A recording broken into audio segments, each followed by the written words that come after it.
ഔറംഗസീബിന് കുനിഞ്ഞുകൊടുത്ത, ബ്രിട്ടീഷുകാർക്ക് കുനിഞ്ഞുകൊടുത്ത സംഘപരിവാറുകാർ, ഹൈന്ദവ തീവ്രവാദികൾ, ഖത്തർ രായന് കുറച്ച് ദിവസങ്ങൾക്ക് മുമ്പ് കുനിഞ്ഞുകൊടുത്ത് ഇന്ത്യയിലേക്ക് ആനയിച്ചു. ഇതാ ഇപ്പോൾ ദുബായ് രായനെ ഇന്ത്യയിലേക്ക് ക്ഷണിച്ച് കുനിഞ്ഞു കൊടുക്കാൻ പോവുകയാണ്. ഈ ദുബായ് രായൻ 686 ദിവസം എന്നെ ദുബായ് ജയിലിലിട്ട് പീഡിപ്പിച്ചിട്ടുണ്ട്, അതും മതനിന്ദാ കേസിൽ.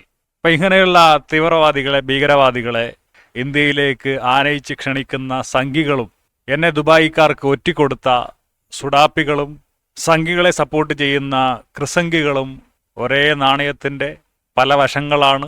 ഇവരെല്ലാവരും എൻ്റെ ശത്രുക്കളാണ്. എന്നെ ജയിലിലിട്ട, എന്നെ കുബൂസ് തീറ്റിച്ച, ആരും കട്ടതിൻ്റെയോ കൊന്നതിൻ്റെയോ ദ്രോഹിച്ചതിൻ്റെയോ പേരിലല്ല കേട്ടോ.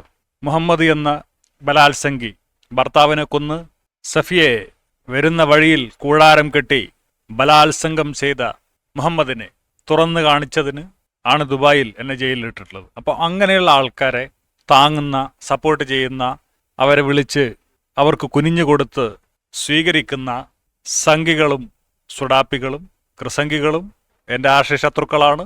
അപ്പം ഇവരെയൊന്നും എതിർക്കാൻ എസൻസുകാരെ പോലെയുള്ള നാസ്തിക മോർച്ചക്കാർക്ക് കഴിയില്ല. ഇവർ രാവിലെ എതിർക്കുമെങ്കിലും രാത്രി ഇവർ ഒന്നാണ്.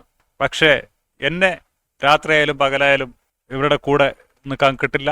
അപ്പോൾ ഇങ്ങനെയുള്ള യുക്തിമോർച്ചക്കാരെയും സംഘികളെയും സുഡാപ്പികളെയും തിരിച്ചറിയണമെന്ന് മനുഷ്യത്വമുള്ളവരോട് ഞാൻ ആവശ്യപ്പെടുകയാണ്.